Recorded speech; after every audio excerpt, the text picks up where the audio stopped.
and to escape that lifted brow as well. A few more minutes, pray God, he thought fervently. Off and away, then, and if it comes out, I'm 1,000 miles a lee.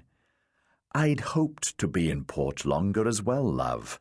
Get back to Angles Green. Let you show me off, Lewrie said, essaying his most fetching grin, to tease and dandle his way free, and leave his lovely wife laughing.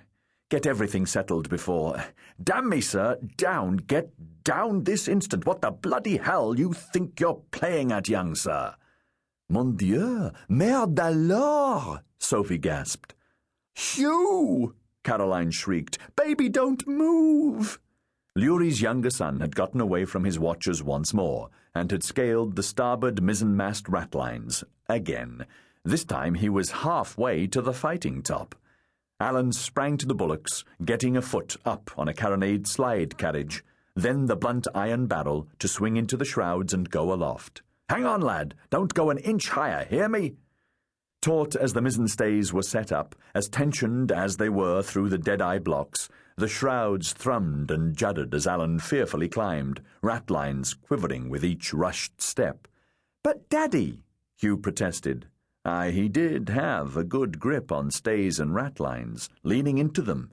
His pudgy little fists were a pink pair of vices on the tarred ropes. Yet Lewrie reached him, came eye-level with his son.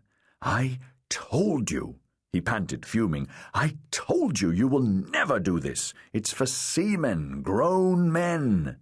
But, Daddy, t'other boys, Hugh whined, gesturing briefly to the clutch of snot-nosed ship's boys, the usual mob of bow-nasties carried on ship's books as servants, some of whom were only double the total of Hugh Lurie's precocious and terrifying 4 years.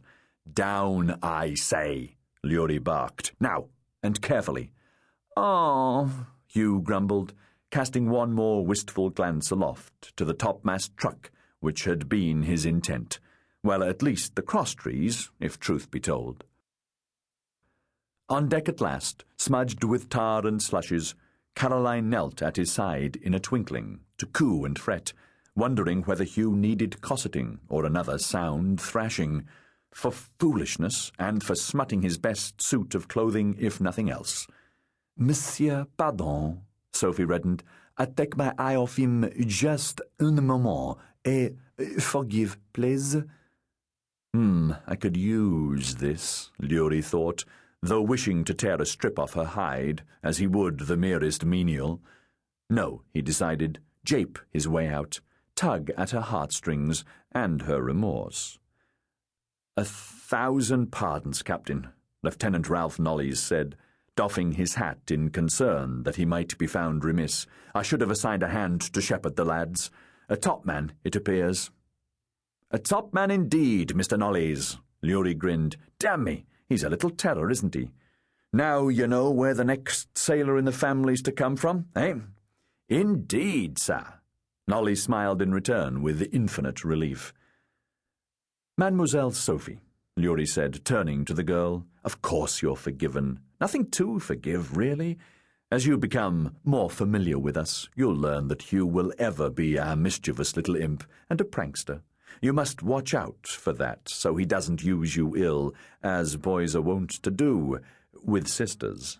From Seawallis, well, he's the quiet sort.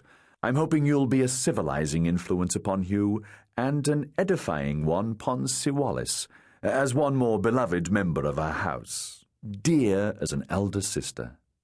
Merci, monsieur, Sophie replied meekly, all but chewing her lip in contriteness. Well then, Lewrie concluded heartily, my dear, perhaps we should bundle everyone into the boy tender before Hugh discovers the powder room and erects a sandcastle out of cartridges. It was the perfect note to strike, Lewrie thought, if he did say so himself. Dear as he loved his wife and children, and he did, in spite of his dalliances, sweet as it had been to have them down from the country to Portsmouth while Jester had recruited and manned, and as tender and passionate as Alan and Caroline's reunion had been, well, damn me if I'm not glad to see the back of 'em, he thought, a touch rueful. Hugh, he called, picking up the lad to bring him eye-level again. You be as